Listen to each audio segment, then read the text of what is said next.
Good afternoon, everyone. Glad to see you again for our next webinar, which will be presented by Jörg Schneck.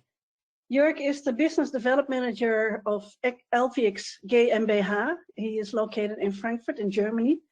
Jörg is a long-time fan of Loanworks and Loanmark. He started to get to know Loanworks when he started at Echelon. Long time ago, and Jörg is now, as said, business manager for LVX GmbH, and Jörg is also the chairman of our Smart City Council. So Jörg, the floor is yours. Thanks a lot. Yeah, welcome to the webinar. As we read, we'd like to discuss today some questions regarding smart city applications. But before I like to start with you together into this story, I'd like to introduce some changes. Most, or possibly some of you which listen today to the webinar, they know me. So I worked really since 1993 with Loanworks together, and in 2012 we joined a company called Foster Schwabe, and we left this company and joined LVX Global this year in September. And due to this, a short introduction is here visible as LVX Global. It's this company where we are looking for really to join this company. LVX Global is really taking care of this idea, what I have in mind since many, many years. And the responsible person are visible with the location where they are working for. The GmbH in Germany is brand new founded since September 2020, and we start this business with products and support the organization for smart city solutions and possibly later also for other applications. So let's go into this discussion, why we are talking and we are sitting here together, and I think we have here some groundbreaking thoughts to discuss. As I figure out over the past, a lot of questions always during presentations coming up from people they are responsible for business, and they are not always educated into this direction where they have to do decisions. Let me say, they yesterday, let me say, mounted luminaires on a pole for a streetlight pole.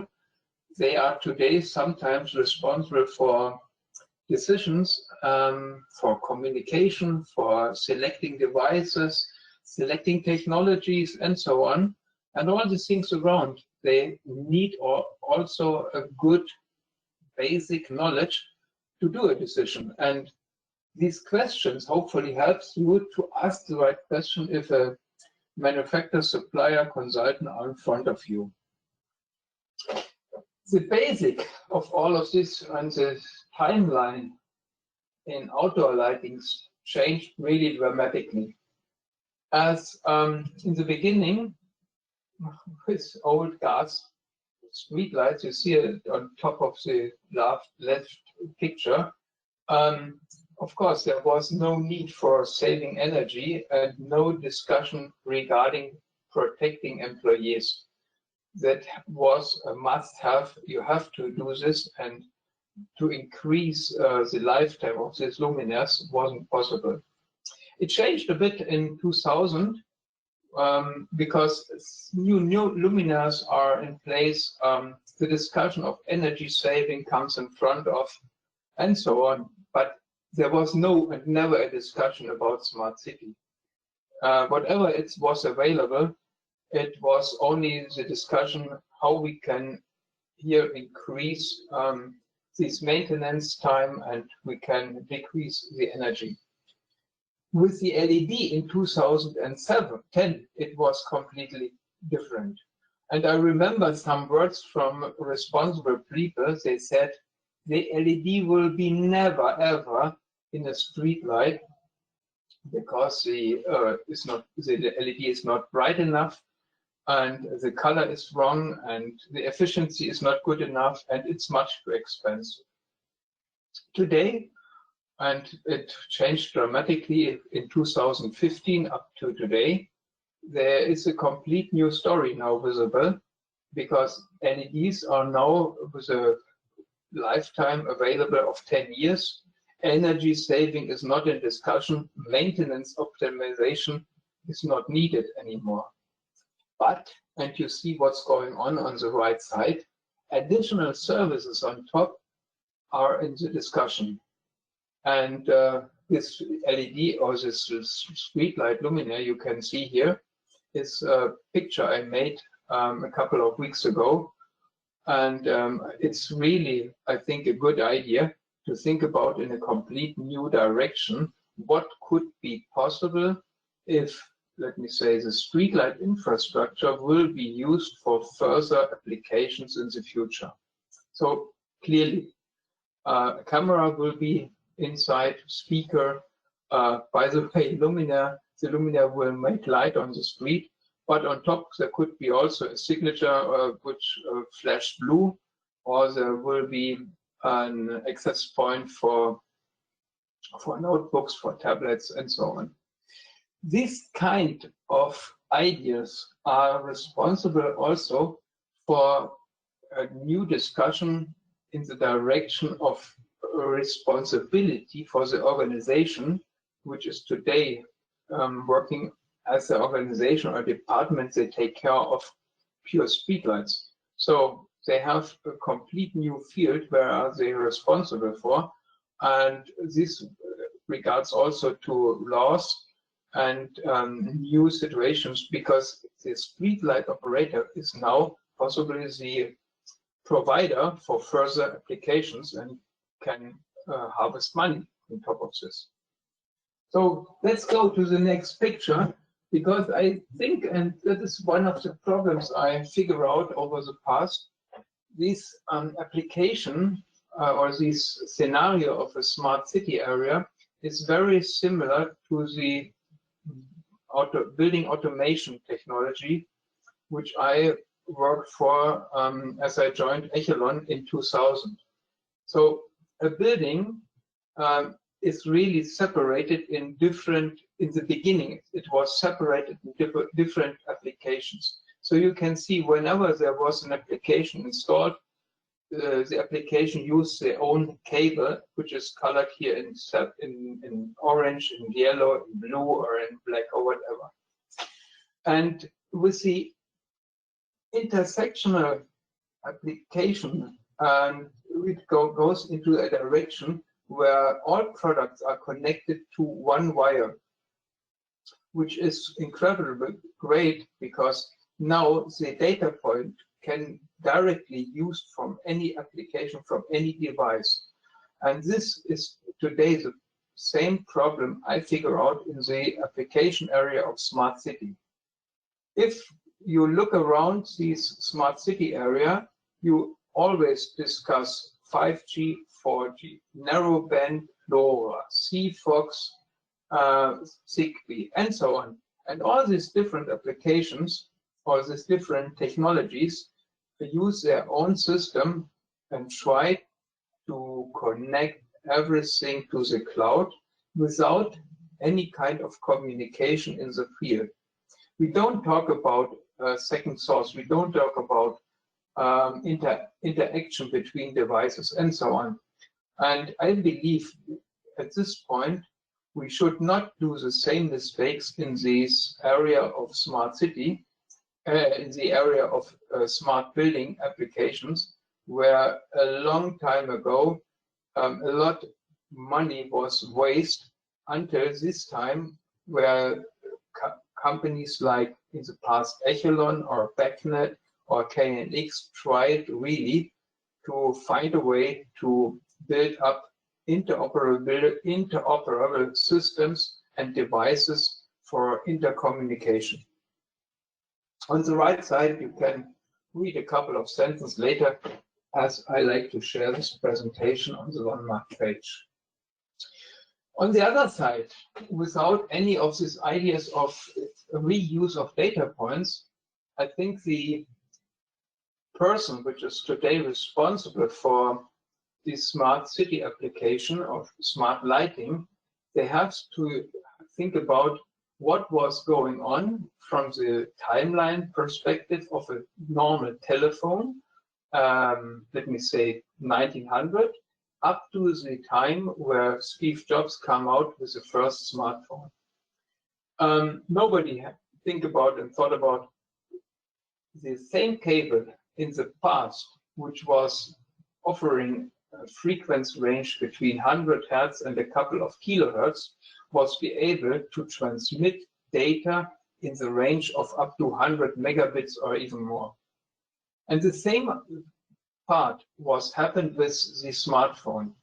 But here, the idea of Steve Jobs was really in the early stage, thinking in a platform strategy. So there is a platform of an operating system, there's a cloud connectivity, and the reuse of data. And I believe we should think in the same direction with the investment of devices and technology and communication infrastructure for the area of a city. Whenever we do a wrong decision, this will be not enable future and further applications and devices to interconnect together, and the investment for a wrong decision could be really a disaster, because a device can be easily replaced. But if you connect a device in 3 or 10 meters high over at the pole, the replacement of a device is much more expensive. And that is also a thing and a thought you have in mind. Not only the device itself is a problem, also to mount a device or to replace a device costs a lot of money in case something goes wrong. At the end or at the beginning, the protection of investment is in front of us. And the question also is, what is the right technology direction we have to invest something? I believe, and I remember always in VHS, Video 2000 or Beta, not the best system wins at the end. Sometimes other decisions are responsible to capture the world. And here, with our area of a smart city idea, we have the same problem. If the best technology will win, or it is more the direction of the cheapest technology, or it's the way of the technology which interact and it's interoperable, I don't know it today, but compared to these existing technologies, I think we should take care of the professional side, where decisions are normally completely will happen in a different direction. People, they decide today for a product, for a platform, for a communication, they have in mind the lifetime, the technology progress, the self-sustainability, second source, standardization, requirements, organization dependencies.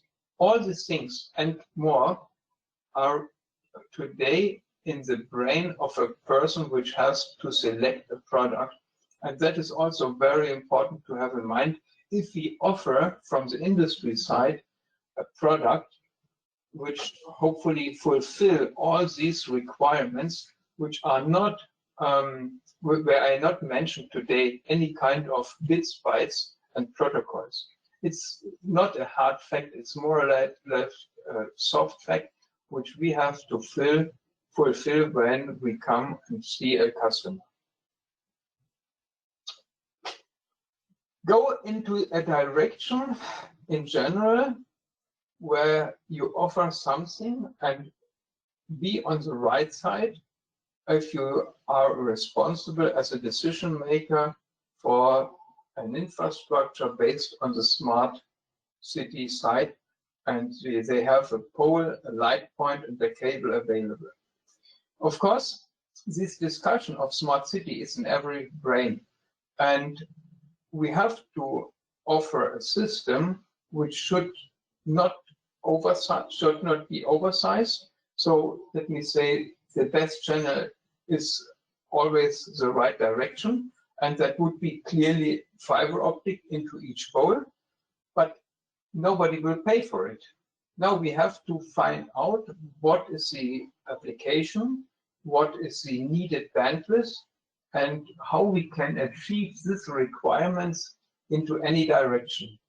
If the customer needs to transmit data into the direction of multimedia, of course, he needs 100 kilobit for speech or 3 up to 5 megabit for TV pictures. In this range, we talk about immediately about broadband technologies like HDPLC, or WLAN, LTE, 5G, and so on. Or, of course, in the best case, a fiber optic cable. But any kind of these technologies need more energy, and it will be never operated by a battery over 5 or 10 years. That isn't possible. If we go into the direction of monitor and control, we don't talk about megabit or hundreds of kilobits of data. We talk about 1 byte or possibly 100 byte and per device. And more or less, it's a system in place where we need a narrowband technology. And this narrowband technology mostly can be also developed on top of a communication channel, which is PLC, Powerline communication, could be 6-LoWPAN or Zigbee. It's a wireless technology, LTE narrowband, or LAN wireless. The disadvantage of more or less of these technologies is there's no standardization available. And that makes the problem for the decision maker again. So be careful whenever you go into this direction. We have to find out the right technology and offer the right technology. And on the other side, the decision maker should be also educated into this direction to find out what is needed here. And I think at the end, there is a need for a matrix where he can really make a check mark at this box for the right application and the right device. Compare, and that is the question which is mostly happened on the decision maker side. If you go into the broadband technologies, we talk more or less about IP, so Internet Protocol. And if you remember what's happened, if you walk through a Media Markt or Saturn or whatever kind of electronic markets in your area, you purchase a device, there's a CAT. There's a CAT 5 plug, RJ45, there is the IP protocol, and you connect this to your router, you connect this to a switch, hub, or whatever.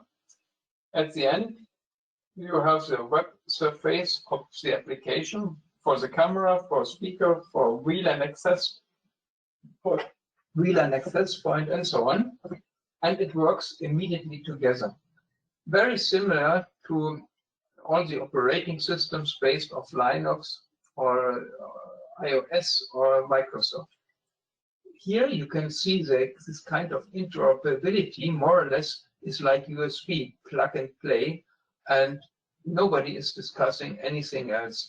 Clearly, there are different protocols, and some adjustment is always happened. But in general, all things work together because of the same protocol, because of the web service technology inside the product, and because of the acceptance of HTTP, FTP, and so on. If we go into these control technologies, especially wireless, huge confusion has happened. Here, there are only listed several companies. They are visible in the European market. And I believe if I would make a picture on the worldwide market, this picture would increased to 100 of these companies. They offer solutions based on different technologies. And this is one of the huge problems of the control technologies. In the building automation market, there is no discussion about it because BACnet, KNX, and in the past, LON, they offer a solution which offers this kind of interoperability on each level what the customers need or looks like for. Here, today, it's a, let me say, really a chaos, and these companies try to fix it by a kind of interoperability based on the cloud technology called Talk. It's more or less a huge marketing machinery, but I believe it's also not the right direction for first and second source. Because whenever something has happened and the company will be not available anymore in this field, you have really to replace the whole system instead of replace the product which doesn't work anymore. So no interoperability, no, not the same kind of technology is mostly used, and even it is the same technology like Zigbee. The protocol, the payload of the protocol is different, and this is not offered that what the customer is looking for. So at the end, if we have a view to a smart city application, completely with the product in the field, the cloud in the middle, and the IT technology which is today needed, you can see there are really a lot of soft requirements we are looking for.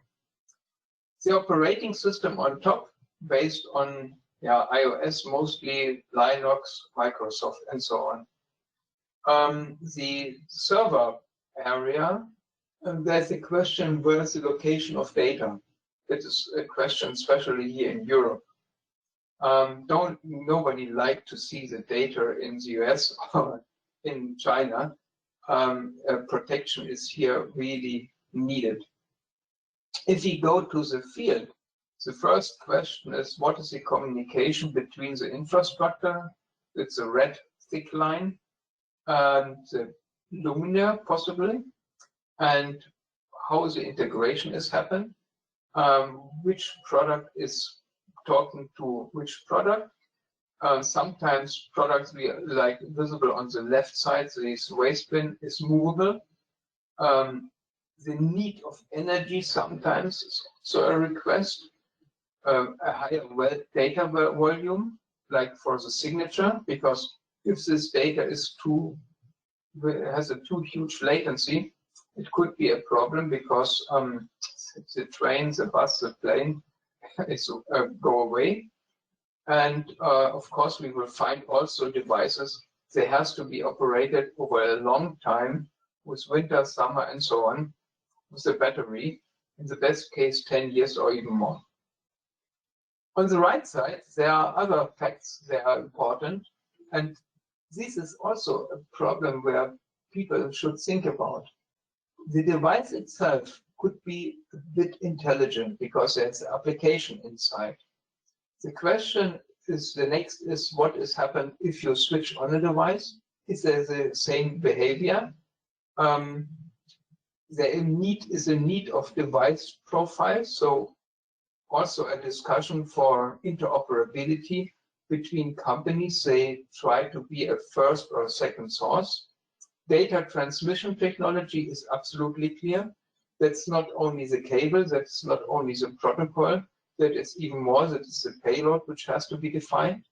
And on top, and a lot of persons have this not in mind, the tools for commissioning are very important because the added value of this communication needs a tool which is available for everybody.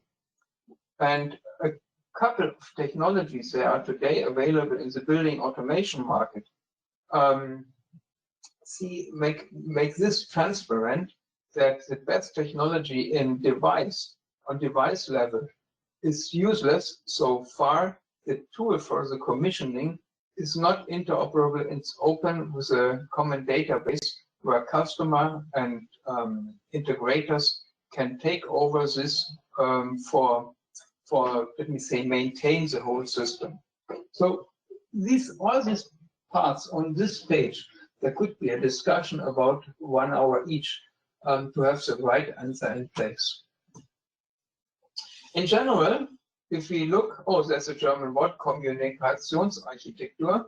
This communication architecture is the first part we have to talk about. There are systems today in place where streetlights are operated with a two-tier architecture. And that means at the end, there's a GSM, 3G, 4G modem in place of the luminaire. And of course, the idea is great. So far, this interface would be free of charge. But the disadvantage here is, of course, there is a SIM card now in each luminaire or in each device, which will be distributed in the field. And this SIM card offers this communication to the cloud, where the server and the architecture can connect it to. This is one part, and this is called two-tier architecture. On the left side, we see here a three-tier architecture, which has in the middle a kind of edge device where a lot of things can be organized, and the need of the communication interface to the cloud is must be not always available, because applications are running decentralized into the edge device. And it was really funny as I read a paper, a big white paper from Bosch. They explained the three-tier architecture and a lot of advantages which happen if this decision is going into this direction. On the left side, this three-tier architecture is, here are some very simple arguments are listed why this is the best chance or the best selection for a smart city. But at the end, I think the most important part here is listed with peer-to-peer communication, peer-to-multicast, and peer-to-broadcast communication. So this kind of communication technologies are not part of this two-tier architecture today, so long really a 5G technology isn't in place. And I try really to figure out what kind of services will be offered with 5G, but until today, this kind of information isn't available. Now, let's have a more technical look into details, but I will say don't worry. On the customer side, it's nearly the same as on the engineering or on the product management side. On device level, we have really to find the right way and the right decision for the product, and only if for each of these fields which are listed here of this page, we do the right decision, successful sales will be happen. Look on the left side above where red is visible, and we talk about security, about displays, streetlights, smart meter, waste management, traffic monitoring, park lot management, e-charging, and so on. These are the typical applications what are today visible. On the right side, only a simple question. If you go into the area where a lot of sun is available, I believe earlier or later, really, we will see a lot of solar and accumulator operated luminaires. There will be not anymore a cable for supply the luminaire. There will be a solar cell and an accumulator installed, and this is here the direction where we have thinking about. So energy supply is very important. Also, in the direction of a waste bin or of a park lot management or park lot sensor. It's not payable to bring a supply cable into each of these devices. It's much too expensive. On the other side, there is a challenge of cost, form factor, power, easy to install, because I think we will not see an engineer working at the light point to install something. The lifetime, so 10 years, 15 years, 20 years, whatever you have in mind, but only to give you an estimation over the time I worked for this industry a bit. Today, the warranty of a luminaire is 10 years, and the operating hours are, let me say, in the range of 50,000 hours. Your car has a lifetime of 4,000 hours, so it is 10 times more. Also, the warranty is 10 times more, and all these requests we have to fulfill in any kind of decision when we start a development. And if we come to the communication area, should be the device operated wireless and integrated into the system, or it will be wired integrated into the system.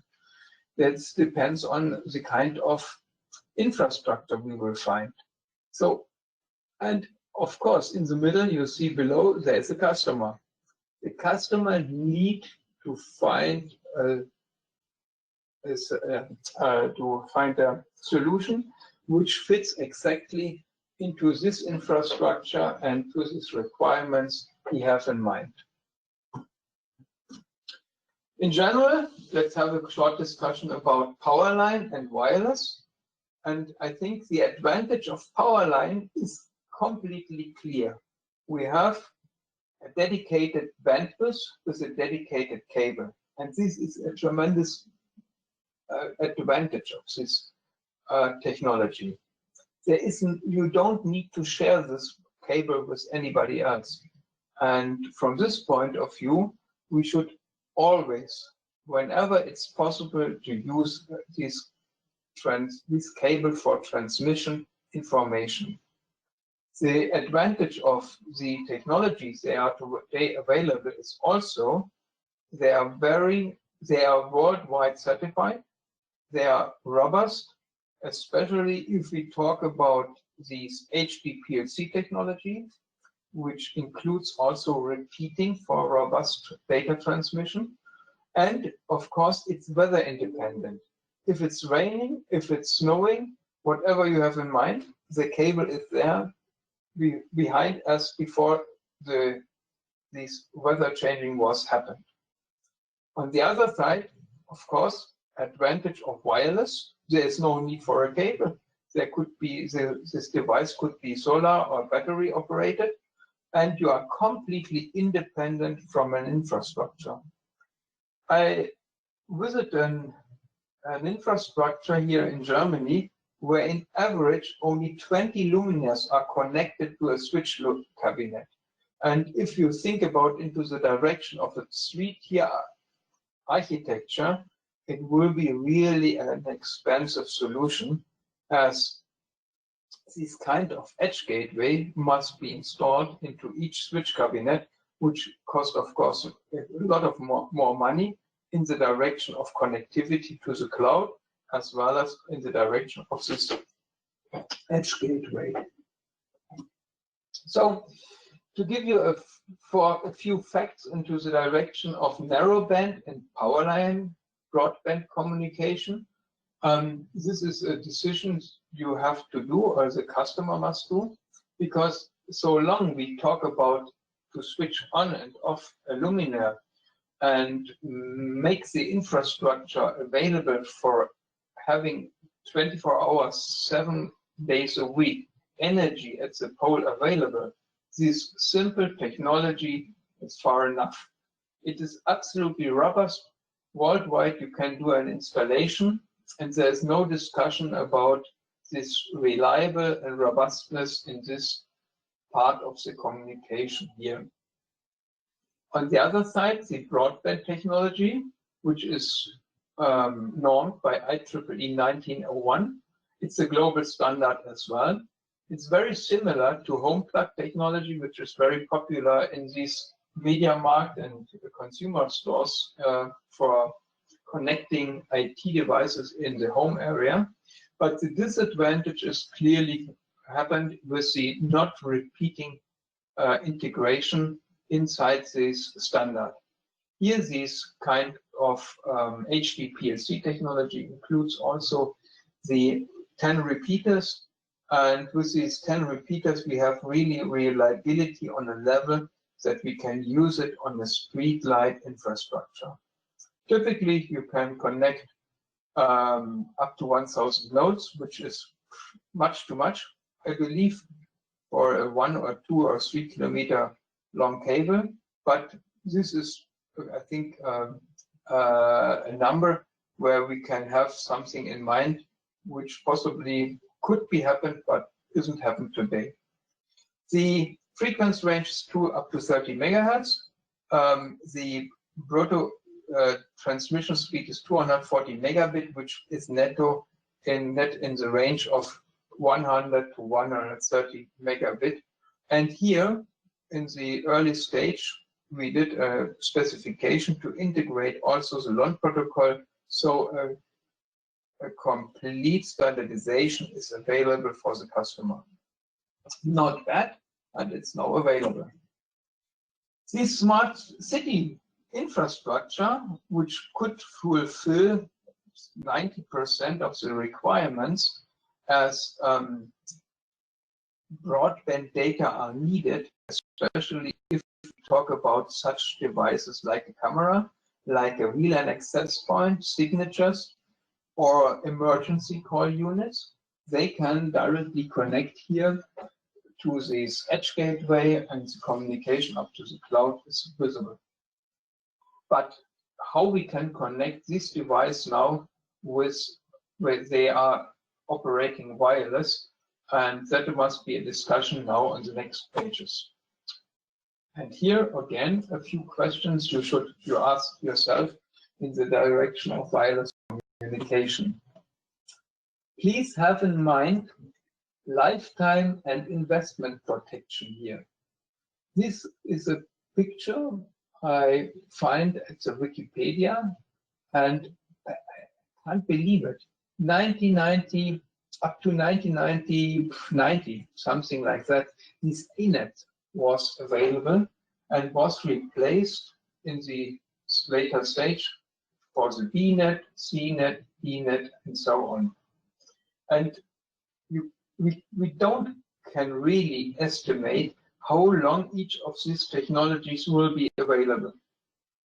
And if you think about a city, not a city with 10,000 light points, but let's talk about a mid-sized city with 100,000 light points, like Hamburg or like Frankfurt. I don't like to talk about a city like LA with millions of street lights.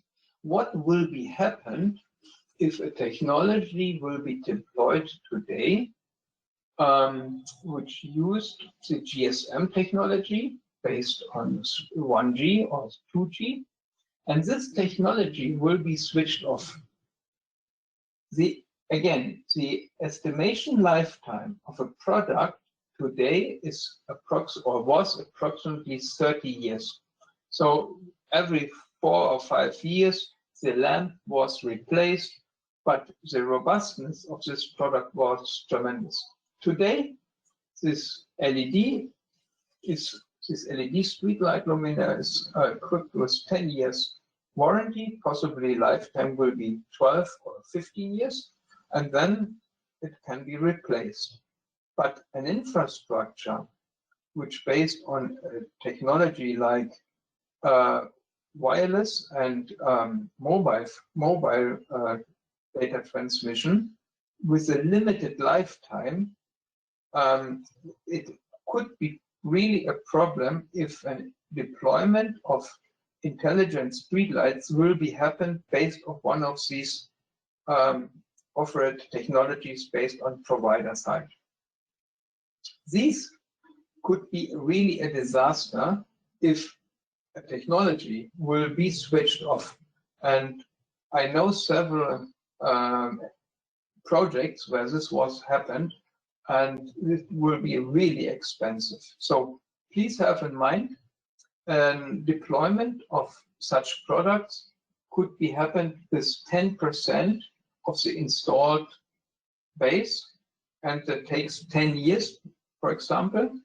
And after the last installation of a product, the lifetime of this infrastructure must be at least further 12, 15, or even more years. So whenever we can't predict this lifetime for a communication infrastructure, it could be really hard to convince a person which is responsible for infrastructure based on this streetlight infrastructure, which includes 200, 300,000 light points. That could be for this person a disaster, or he will do this decision only in this case he will be tomorrow in retirement. Wait, sorry, one page back. Another point why this disaster could be a problem, and this is here visible on the right side. The idea I had in mind would be to have a frequency range available for professional lighting and smart city application.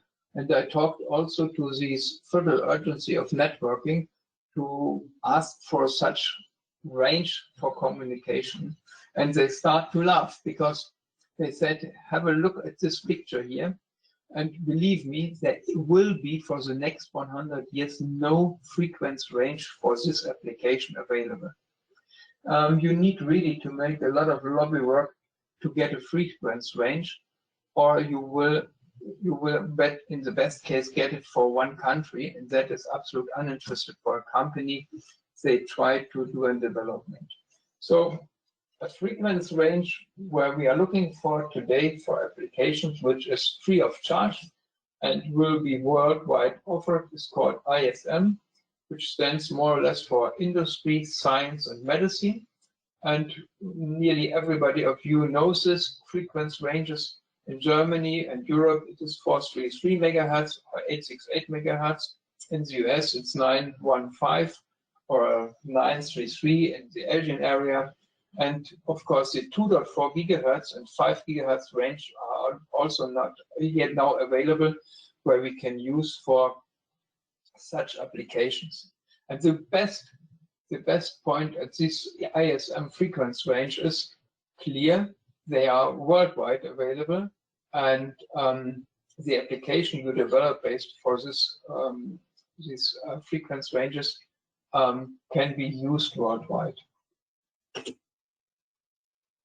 The architecture we talked already before, but one point is here additional mention for this two-tier architecture, because this two-tier architecture based on 3G, or let me say GSM, which is called 1G, or 3G or 4G technology, there is no intercommunication between devices possible.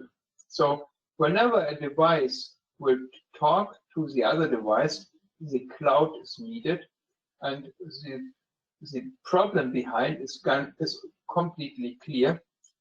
In relationship to the available bandwidth, it could take milliseconds up to seconds until the information will be forwarded to the next light point.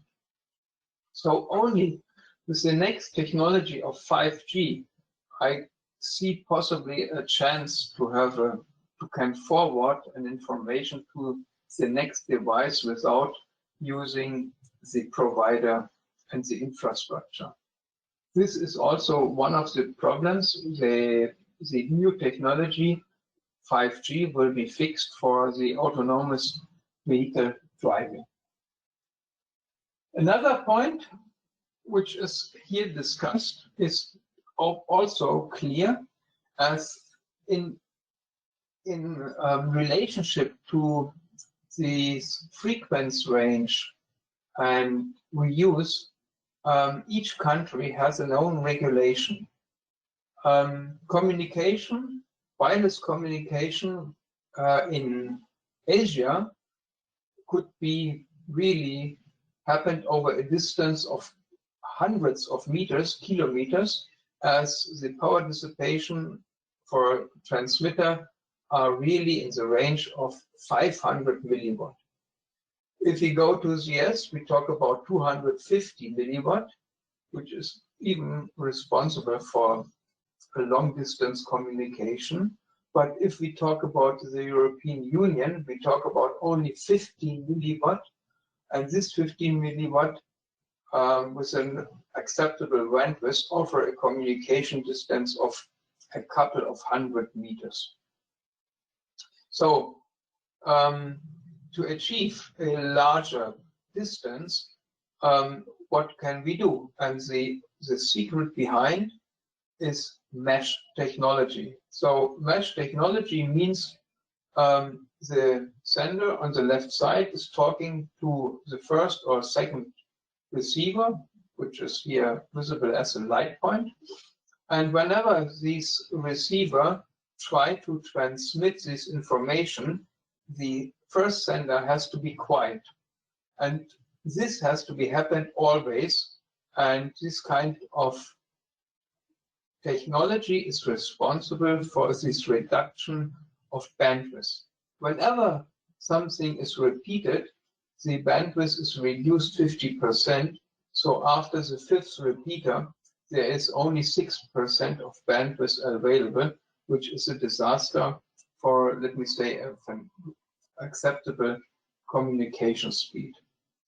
Due to this restrictions and regulations, we find out the competitive systems they are today deployed, they have in average 70 light points connected to one edge gateway, as whenever more devices are connected, the repeater will increase from 4 to 5, or from 3 to 5, or from 3 to 4. And this is not acceptable anymore and takes a lot of time, even for organizing the network or for transmitting data up to the cloud. Here, a lot of questions has to be answered, and I will hand over only for the audience to you this list of requirements I find out over the years. It's not easy to find all these arguments, and you have to ask the supplier what kind of technology, what kind of protocol, what kind of interoperability, energy management, scalability, interoperability, organization, end-to-end reliability, encryption, and so on is available for this system which he offered to you. Especially if we talk on the right side about router or gateway, it's a huge discussion because nobody nobody will accept inside a house or inside an IT installation a gateway. Always we're running to an IT to a consumer market, purchase a router, and we install it, plug in this IJ45 cable, and we are fine with the installation and satisfied with the outcome. Unfortunately, in this professional segment, this hasn't happened really. More or less, all these technologies they are offered today offer a gateway for cloud connectivity, and with this gateway, the customer logging is predicted. So it's free of charge here. Use this list, and whenever there is a supplier in front of you, ask him the right questions, and at the end you can here put in to these fields it's nice to have or it's a must-have, and it's easy for you to select the right technology for this requirements you have in mind. Here, again, an overview about the existing systems for light management we talked about. On the wireless side, there is still, let me say, kind of confusion available. This has happened in the building automation market. This has happened in the smart city area, where companies offer solution for switching on and off lights. The well-organized part is completely clear Powerline, as nearly everything is standardized. These proprietary systems, they are mentioned on the right side, I would say they are not existing anymore. And whenever an installation is deployed, it's based on these technologies they are mentioned here, and more or less it's based on LON. So here at the end, I give you an abstract, and this is really a part which is hand over to you. This was not a product presentation. This was only a list of information where you can, let me say, figure out what kind of questions you should ask for the right technology, build up a decision tree or a matrix, and then start to evaluate all of this with a nice to have or a must have. And now you can arrive the best solution at this point in time. And hopefully these kind of mixed systems we will find actually in this range of smart city application we can reduce as soon as possible to win more customers for the idea for interoperability, and also win more customers, some more suppliers and manufacturers. They join us for a common offer in front of customers to have to build up for them a choice of first and second source for the best tools for commissioning a system. And I believe with a common approach, this part where we can achieve, it will be much larger and huger as with proprietary solutions. So from my point of view, I'm finished and I'm available for questions to you. Thanks a lot. Thanks, Jörg. So if you have any questions, please raise your hand and then you can ask your question.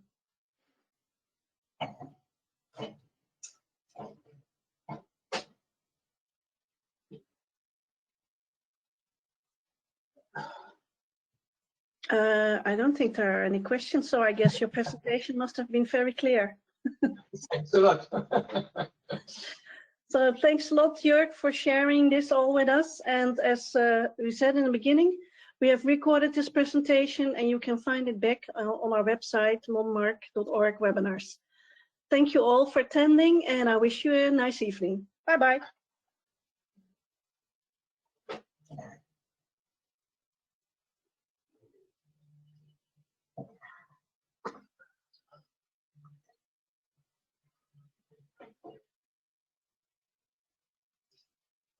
Annie?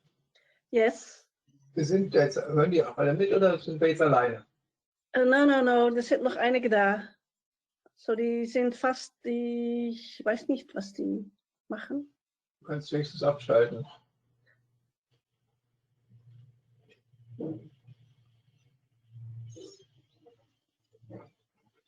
Wir können einfach abschließen und dann können wir miteinander reden.